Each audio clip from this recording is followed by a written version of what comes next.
এই মা সন্তোষীর রূপোর বিয়ের আগে পুজো করতাম, বিয়ে হওয়ার পর আর পুজো করি না, শুধু স্নান করাই আর ড্রেস পরাই, ফুল দিই আর ধূপকাঠি প্রদীপ দেখাই।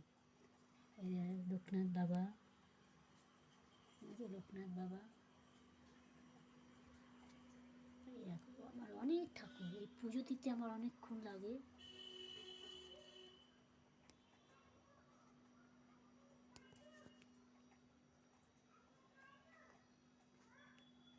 ব্যাক ক্যামেরায় দেখাই আমাকে, দেখো ব্যাক ক্যামেরায়।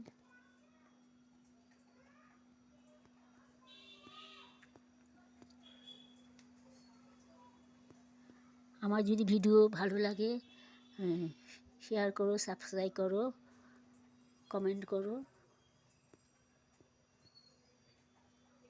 আমি আমার ব্লগ এখন শেষ করলাম। Good night, tata, bye bye.